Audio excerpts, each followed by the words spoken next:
3 বছর পর বাবার বাড়িতে ফিরে এসে আমি একদম কল্পনাও করতে পারিনি যে বাবা আমার সাথে এমন আচরণ করবে। মায়ের অনুপস্থিতিতে আমরা 2 বোনই ছিলাম বাড়িতে। বাবা প্রতিদিন রাতে নেশা করে বাসায় ফিরতেন আর ছোট বোনকে তার ঘরে নিয়ে যেতেন। এতদিন পর যখন আমি বাড়ি এলাম তখন বাবার আচরণে কিছুটা পরিবর্তন দেখলাম। তিনি লাল পানি খেয়ে আমাকে তার ঘরে নিয়ে যাওয়ার চেষ্টা করছিলেন। আর আমি কিছুই বুঝতে পারছিলাম না আসলে কি হচ্ছে। তিনি কোনো কথা না বলে আমাকে তার ঘরে নিয়ে। বন্ধুরা, আজকের গল্পটা খুবই স্পেশাল, তাই সবাই রেডি থাকো আর দয়া করে গল্পগুলো ভাল লাগলে ভিডিওটি লাইক, শেয়ার এবং চ্যানেলটি সাবস্ক্রাইব করো প্লিজ। আমার নাম মারিয়া। 3 বছরের দাম্পত্য জীবনের পর বাবার বাড়িতে এসেছি। আসার পিছনে বিশেষ কোনো কারণ ছিল না। অনেক পর স্বামী বলল যে বাবার বাড়ির খবর নেওয়া উচিত। তবে এতদিন না আসার মূল কারণ ছিল বাবার মদ্যপানের অভ্যাস। কিছুদিন আগে বাবার ফোন পেয়ে এই সিদ্ধান্ত নিলাম। বাবা জানালেন তিনি মদ ছেড়ে দিয়েছেন। তার মলিন মুখ দেখে এবং ছোট বোন মায়ের সাথে দেখা করার ইচ্ছা হল। মাইশা আগে হোস্টেলে ছিল, এখন একাদশ শ্রেণীতে পড়ে এবং মাত্র 34 মাস হল বাড়ি ফিরেছে। বাড়িতে এসে বাবা আমাকে জড়িয়ে ধরলেন, যেন একটু বেশি আদর দেখাচ্ছিলেন। মাইশা দেখা করতে এলো, তবে তার মুখে কিছুটা অস্বস্তি ছিল। মাইশা বাবাকে পানি দিতেও ভয় পাচ্ছিল, যা দেখে আমি খুব বিস্মিত হলাম। জানি না সে কবে থেকে এতটা ভয় পেতে শুরু করেছে। বিশেষ করে বাবা তো এখন মদ ছেড়ে দিয়েছেন। সেদিন দাদু বাবার বন্ধুর বাবা আমাদের বাড়িতে এসেছিলেন। তাদের পরিবার সাথে আমাদের খুব ঘনিষ্ঠ সম্পর্ক।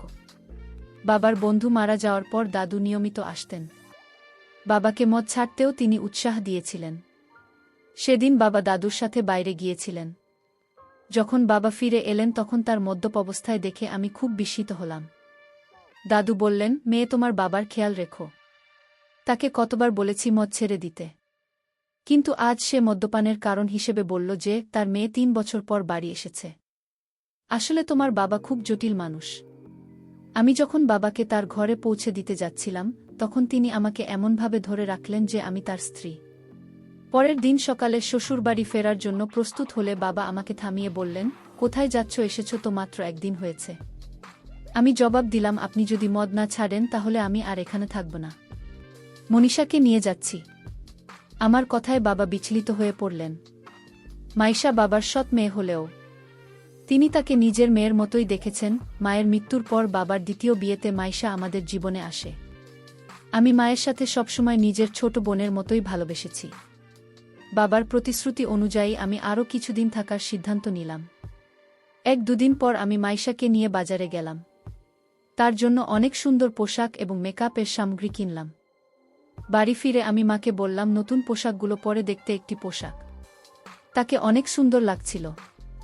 আমি তাকে সাজতে বললাম, আর নতুন পোশাক এসে অপূর্ব লাগছিল। তার এই সৌন্দর্যের কিছু ছবি মোবাইলে তুলেছিলাম। ঠিক তখনই বাবা বাড়ি ফিরে এলেন। বাবা মাইশাকে দেখে মুগ্ধ হয়ে গেলেন। তিনি কাছে এসে তার কাঁধে হাত রেখে বললেন, আমার মাইশা এখন অনেক বড় হয়ে গেছে, কত সুন্দর দেখাচ্ছে। তবে বাবার কথায় মাইশা কোনো প্রতিক্রিয়া ছিল না। মনে হচ্ছিল বাবার হাত তার কাঁধে রাখাটা সে একদমই সহ্য করতে পারছে না, আর সঙ্গে সঙ্গে সেখান থেকে সরে গেল। সেই রাতে আমি আর মাইশা এক ঘরে শুয়েছিলাম।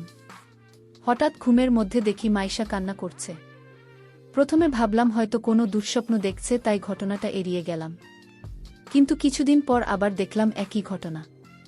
মারিশা রাতে কাছে প্রতিদিন কি আর কেউ এত দুঃস্বপ্ন দেখে? তখন থেকেই আমার মনে সন্দেহ জাগতে লাগল। সেই রাতেই তাকে জাগিয়ে জিজ্ঞেস করলাম, মায়ের কি হয়েছে? তুমি কাজ কেন? সে বলল, কিছু না, হয়তো কোনো খারাপ স্বপ্ন দেখেছি। তার কথা শুনে আমারও ঘুম চলে গেল।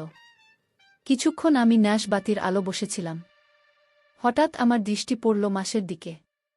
সে ঘুমের মধ্যে পাশ ফিরে শুয়েছিল। আমি খেয়াল করলাম তার শরীরের কিছু অস্বাভাবিক পরিবর্তন। আমার মনে হলো বিয়ের 3 বছর পেরিয়ে গেলেও আমার শারীরিক অবস্থার তেমন কোনো পরিবর্তন আসেনি। কিন্তু মানুষের ক্ষেত্রে ব্যাপারটা সম্পূর্ণ আলাদা ছিল। তার শারীরিক পরিবর্তনগুলো স্পষ্ট ছিল। বাড়িতে ফিরে আমি লক্ষ্য করলাম মাইশা সব সময় ঢিলেঢালা পোশাক পরছে আর নিজেকে আড়াল করে চলেছে। তখন বুঝতে পারলাম এর পেছনে নিশ্চয়ই কোনো কারণ আছে। মাত্র 17 বছরের একটি মেয়ের শরীরে এত পরিবর্তন কিভাবে হলো তা ভেবে আমি অবাক হলাম। কৌতূহলী হয়ে আমি তার কলেজের কয়েকজন বন্ধুর সাথে কথা বলি এবং জানতে চেষ্টা করলাম মাসের কি কোনো বিশেষ বন্ধু আছে।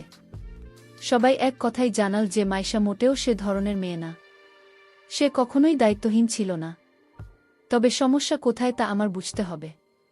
সেই রাতে যখন আমি ঘুমাচ্ছিলাম, হঠাৎ দেখি বাবা ঘরে এসে মানুষকে নিয়ে বাইরে চলে গেলেন। আমি সব কিছু চোখের আড়াল থেকে দেখছিলাম, কিন্তু কিছু বলতে পারলাম না। অনেকটা সময় পার হয়ে গেল। মাইশা তখনও ঘরে ফিরছিল না।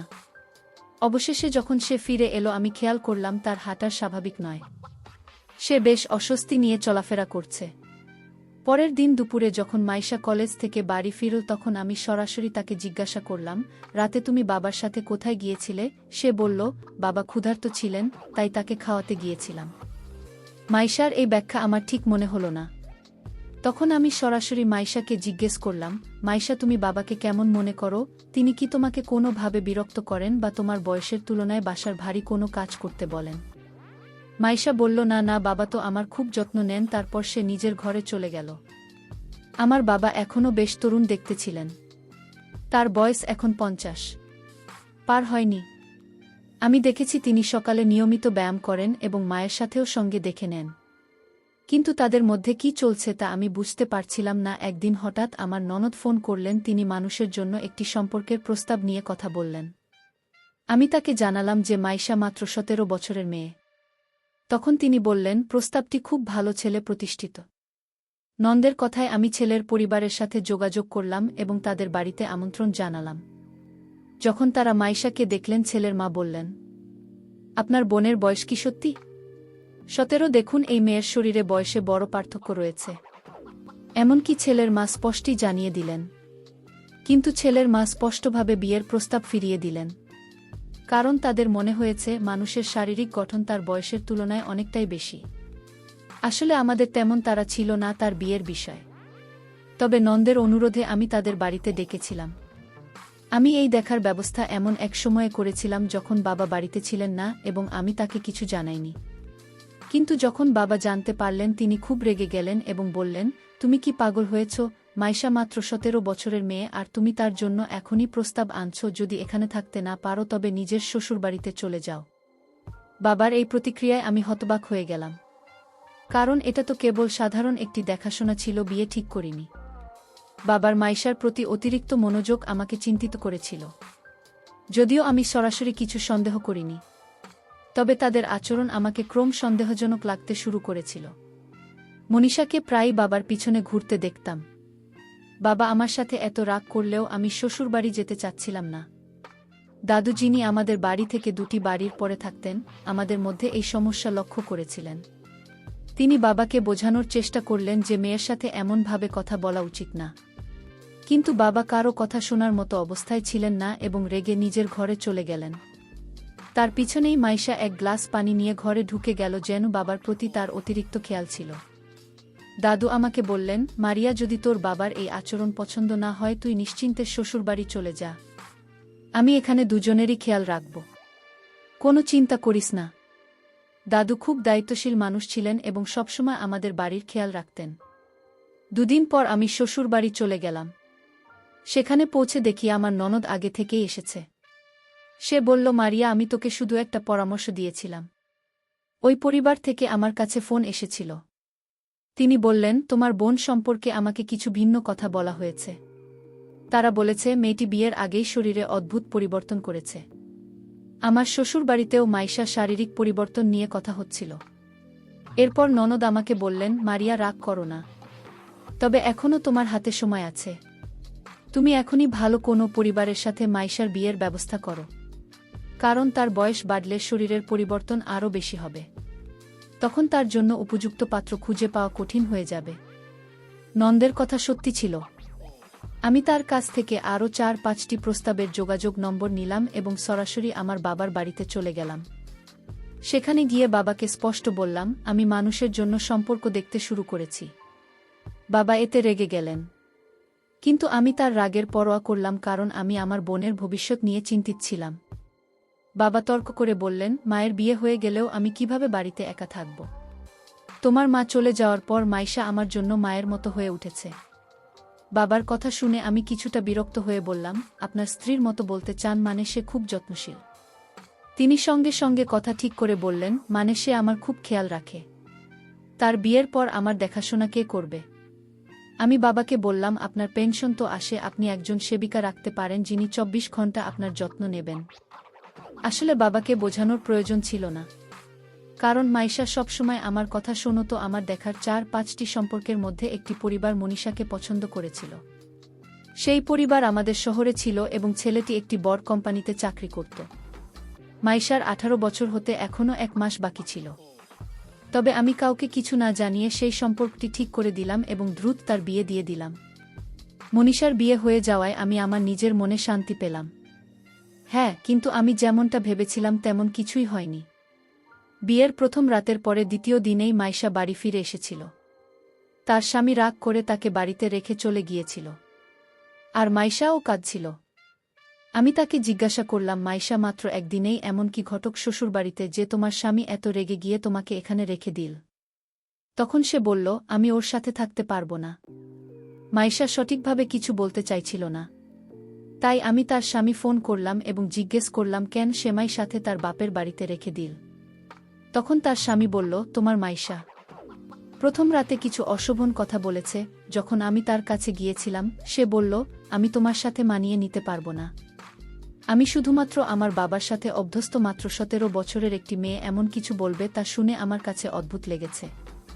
এছাড়াও আমরা জেনেছি যে মাইশা গত কয়েক মাস ধরে তার বাবার সাথে একা বাস করছে। কিন্তু ব্যাপারটা এখানেই শেষ নয়। সে তার আসল বাবা নন। তুমি যেটা ভালো মনে করো সেটা করো, কিন্তু আমি তাকে আমার বাড়িতে ফিরিয়ে নিতে পারব না। মাইশা, কেন এমন পাগলামি করো কিছুই বুঝতে পারছিলাম না। নিজের মেয়েকে বিয়ের দ্বিতীয় দিনই বাড়িতে ফিরে আসতে দেখে আশ্চর্যজনকভাবে তার বাবা একটু চিন্তিত ছিল না, বরং তিনি খুব খুশি ছিলেন।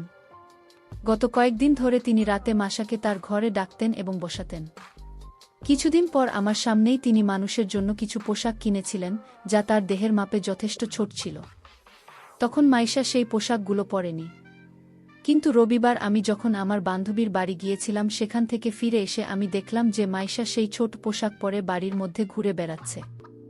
আমার চোখ অবাক হয়ে গিয়েছিল, কারণ সে তার বাবার সামনে ছোট পোশাক পরে হাঁটছিল। বাবা যেভাবে তাকে দেখছিলেন সেটা দেখে আমি সাথে সাথে মায়ের হাত ধরে তাকে আমার ঘরে নিয়ে গেলাম এবং বললাম, মাইশা, এখন তুমি আর চোট নেই। একবার নিজেকে আয়নায় দেখো। বাবার সামনে এমন ছোট পোশাক পরে ঘুরে বেড়ানো ঠিক নয়। মাইশা আমার কথাগুলো শান্তভাবে শুনল, কিন্তু কোনো উত্তর দিল না। সেদিন রাতে আমি ঘুমোচ্ছিলাম। তখন হঠাৎ আমার মনে হলো যে কেউ আমাকে ধাক্কা দিয়েছে। ঘুম ভেঙে দেখি পাশে মাইশা নেই। আমি তাকিয়ে দেখলাম সে ঘর থেকে বাইরে যাচ্ছিল। আমি তার পিছনে পিছনে গেলাম এবং দেখলাম সে বাবার ঘরের সামনে দাঁড়িয়ে আছে। আমি পেছন থেকে ডাকলাম, মাইশা, এত রাতে কোথায় যাচ্ছ? কিন্তু সে আমার কথার কোনো উত্তর দিল না, এমনকি আমার দিকে তাকালো না। আমি তার সামনে এসে দাঁড়ালাম এবং তখন বুঝলাম মানুষ আসলে ঘুমের মধ্যে হাঁটছিল। পরের দিন সকালে আমি তাকে জিজ্ঞেস করলাম, মাইশা, তোমার কি ঘুমের মধ্যে হাঁটার সমস্যা আছে? সে বলল, আমার ঠিক জানা নেই। আমি রাতে ঘুমের মধ্যে হাঁটে, কিন্তু কিছুই মনে থাকে না। আমরা যখন কথা বলছিলাম তখন আমার স্বামীর ফোন এল। তিনি কয়েকদিনের মধ্যে আমাকে নিয়ে যেতে আসবেন বলে জানালেন মালিশা। এই কথোপকথন শুনে আমাকে যেতে দিতে একদম রাজি ছিল না। ঠিক সেই মুহূর্তে দাদু সেখানে এসে হাজির হলেন। 60 বছর বয়স হলেও দাদু এখনও বেশ শক্তিশালী ছিলেন। আমাদের কথাবার্তা অনেকেই শুনছিল। দাদু মায়ের সঙ্গে বললেন, তুমি শ্বশুরবাড়িতে থাকতে চাও না, কিন্তু তোমার বড় বোন তোমার মতো না, তার অনেক দায়িত্ব আছে। বাপের বাড়ি মেয়েদের জন্য অল্প সময়ের জায়গা, তাকে তার দায়িত্ব পালন করতে হবে। তাকে বাধা দিও না। দাদু মায়ের কাঁধে হাত রেখে কথা বলছিলেন, কিন্তু হঠাৎ মাইশা দাদুর হাত ঝেড়ে ফেলে বলল, আমাকে অযথা উপদেশ দেবেন না। সে আমার বোন, তার সাথে কি কথা বলতে হবে সেটা আমি নিজেই দেখে নেব। আপনি নিজের বিষয়টা দেখুন। মানুষ এমন অদ্ভুত আচরণ আমার ভাল লাগেনি। কয়েকদিন পর আমার স্বামী আমাকে নিতে আমার বাপের বাড়িতে এল। মাইশা আমার স্বামীর কাছে কিছু দিনের জন্য বাড়িতে থাকার আবদার করল। আমার স্বামীও মাইশার আবদারে রাজি হয়ে গেলেন। আমার স্বামী আমাকে বলল, মারিয়া, তুমি গত কয়েকদিন ধরে বাপের বাড়িতে আছো। এই সময় তোমার বোনের সাথে অনেক কিছু ঘটেছে। তুমি একবারও তার সাথে এই বিষয়ে কথা বলছ? আমি বললাম, এ নিয়ে কথা বলার কি আছে, যা হচ্ছে সবই সে নিজের ইচ্ছে করছে। আমার কথা শুনে স্বামী শুধু মাথা নাড়ল, কিছু বলল না। সেদিন রাতে আমরা একসাথে ঘুমাতে গেলাম, আর মাইশা তার বাবার ঘরে ঘুমাচ্ছিল। পরের দিন আমরা সবাই ছোট একটি ট্রিপে যাওয়ার পরিকল্পনা করেছিলাম। সকালে উঠে দেখলাম মাইশা বাবার ঘর থেকে বের হয়নি। আমি বাবাকে জিজ্ঞেস করলাম, মাইশা কোথায়? বাবা বলল, বাড়ির মধ্যে কোথাও আছে। তাকে খুঁজতে খুঁজতে আমি ছাদে গেলাম। সেখানে দেখলাম মাইশা এক কোণে বসে আছে এবং বারবার তার পেট চেপে ধরছে। আমি বললাম, মাইশা, তোমার কি পেট ব্যথা করছে? তুমি এখানে একা বসে আছো কেন? সে কোনো উত্তর দিতে যাচ্ছিল না। আমি আবার বললাম, মাইশা, তুমি তো তোমার জামাইবাবুকে এখানে থাকার জন্য জেদ করেছিলেন। তোমার জামাই পুরো ট্রিপের আয়োজন করেছে। আমরা বাইরে ঘুরতে যাচ্ছি, আর তুমি এখানে কান্না করছো। ঠিক করে বলো, কি হয়েছে তোমার? আমি যখন কথা বলছিলাম হঠাৎ মাইশা আমাকে জড়িয়ে ধরে আরও জোরে কাঁদতে শুরু করল। সে বলল, দিদি, আমি কোথাও যেতে চাই না, তুমি বাবাকে নিয়ে যাও। আজ আমি আমার স্বামীকে খুব মিস করছি। মাইশা হঠাৎ করে তার স্বামীকে কেন এত মনে পড়ছে সেটা আমি বুঝতে পারছিলাম না। আমি মানুষের কথা কিছুতেই বুঝতে পারছিলাম না, তাই তাকে ঘরে নিয়ে এলাম। ঘরে এসে নিজের ঘরে ঢুকে চুপচাপ হয়ে গেল। তখন আমি বাবাকে বললাম, মায়ের শরীর হয়তো ভালো নেই, কাল তাকে নিয়ে বাইরে ঘুরতে যাব। বাবা সেদিন ছুটিতে ছিলেন, কিন্তু হঠাৎ মনে পড়ল জরুরি কিছু কাজ বাকি আছে। তিনি বললেন, তোমরা ঘুরতে যাও, আমি কাজে যাচ্ছি। বাবার আচরণ আমার কাছে অদ্ভুত লাগল। তিনি বাড়িতে থাকার কথা বলেছিলেন, অথচ এখন কাজের অজুহাত দিচ্ছেন। মাইশা বলল, আমি যতই অসুস্থ থাকি তোমাদের সাথে বাইরে যাব। আমি জানতাম তার শরীর ভালো নেই, তাই বললাম, আজ তুমি বিশ্রাম করো, কাল আমরা বাইরে যাব। পরে বাবা আর মাইশা আমাদের সাথে বাইরে গেলেন না, কিন্তু আমি আর আমার স্বামী ঘোরার পরিকল্পনা বাতিল না করে বেরিয়ে পড়লাম। সন্ধ্যায় মাইশা স্বামীকে নিয়ে বাড়ি ফিরে দেখি মাইশা ঘর থেকে কিছু অদ্ভুত আওয়াজ আসছে। তার সেই আওয়াজ শুনে আমরা খুব ভয় পেয়ে গেলাম। আমরা দৌড়ে তার ঘরের কাছে গেলাম, কিন্তু ঘরের দরজা ভিতর থেকে বন্ধ ছিল। আমার স্বামী দরজা ভেঙে ফেল আর ভেতরে যা দেখলাম তা দেখে আমরা গভীরভাবে বিচলিত হয়ে পড়েছিলাম। আমার 17 বছরের বোন মাইশা এমন একজন বৃদ্ধের সাথে ছিল যার আচরণ একেবারেই অনুচিত প্রত্যাশিত ছিল। সেই দৃশ্য দেখে আমার স্বামী প্রচণ্ড রেগে গিয়ে সরাসরি সেই ব্যক্তির দিকে এগিয়ে যায় এবং তাকে জিজ্ঞাসা করতে শুরু করে। যখন আমরা বাড়ি থেকে বাইরে ছিলাম, তখন শুধু বাবা আর মা আসা ছিল ঘরে। কিন্তু যেটা ঘটছিল তার কেন্দ্রে ছিল এক প্রবীণ ব্যক্তি, যিনি প্রায় 7 বছরের। আমি বাবার ঘরে গিয়ে দেখি তিনি সম্পূর্ণভাবে অচেতন অবস্থায় পড়ে আছেন। ঠিক সেই মুহূর্তে মানুষ আমার কাছে ছুটে এসে জড়িয়ে ধরে। আমি তাকে শান্ত করে জিজ্ঞেস করলাম, মাইশা, আসলে কি ঘটছে? এই ব্যক্তি কি তোমার সাথে এর আগেও এমন কিছু করেছে? মাইশা চোখ মুছতে মুছতে বলল, হ্যাঁ দিদি, দাদু অনেকবার আমার প্রতি অন্যায় আচরণ করেছে। এমনকি গতকাল রাতেও তার আচরণ খুবই খারাপ ছিল। দাদু বাবাকে কিছুটা কালিন দিয়েছিলেন, কারণ বাবার বাজে অভ্যাসের জন্য আমাদের বাড়িটা প্রায় বিক্রি হওয়ার পথে ছিল। তখন দাদু আমাদের সাহায্য করেছিলেন। বাবা সেই ঋণ শোধ করতে না পারলে হয়তো আইনগত সমস্যায় পড়ে যেতেন। সে সময় আমি ভেবেছিলাম দাদু একজন ভালো মানুষ, কিন্তু পরে বুঝতে পারলাম তার আসল চেহারা অন্যরকম। দাদু প্রায় বাড়িতে এসে বাবার সাথে মদ খেতেন, আর বাবা ঘুমিয়ে পড়লে আমাকে অত্যাচার করতেন। গতকালও একইভাবে আমাকে হুমকি দিয়ে বললেন, কাউকে বললে বাবাকে জেলে পাঠাবেন। এতদিন এসব সহ্য করেছি, কিন্তু তোমাকে বলতে পারিনি। তুমি আমাকে সবসময় ভুল বুঝেছ, কখনো পাশে দাঁড়ায়নি। বাবাকেও কিছু বলতে পারেনি, কারণ তিনি বারবার মোদির মধ্যে ডুবে যেতেন। বাবা সবসময় আমার সাথে রাগ করতেন আর আমি কিছুই করতে পারতাম না। বিয়ের পরও সেই বৃদ্ধ লোকটার কথা মনে পড়ত যে আমাকে কষ্ট দিত। এজন্য রাতে ঘুমের মধ্যে অজান্তেই কিছু বলতাম। কখনো বাবার নামও বেরিয়ে আসত। আমার স্বামী আমাকে বুঝতে পারেননি। বিয়ের 2 দিন পরে আমাকে বাপের বাড়ি রেখে চলে যান। মাইশার কথা শুনে আমার চোখে জল এল। তার স্বামী ও দুলাভাই কাঁদছিলেন। আমি তাকে না বুঝে সবসময় রাগ দেখিয়েছি। বড় বোন হিসেবে আমার দায়িত্ব পালন করিনি। আমি মানুষের কাছে ক্ষমা চাইলাম। বাবা যখন সব জানলেন তখন নিজেকে দোষী ভাবতে লাগলেন। মদের নেশায় তিনি আমাদের পরিবারকে বিপদে ফেলেছিলেন। আমি মানুষকে কিছুদিন নিজের কাছে রাখলাম। তার মানসিক অবস্থার উন্নতি হল 18 বছর বয়সে তার স্বামী আবার তাকে বাড়ি নিয়ে গেল। অতীত মেনে নিলেও তা নিয়ে আর সহ্য করা কষ্টের পূরণ আমাদের কারও পক্ষে সম্ভব ছিল না। আমরা সেই বৃদ্ধ লোকটাকে পুলিশের হাতে তুলে দিলাম এবং সে শাস্তি পেল যা তার প্রাপ্ত ছিল।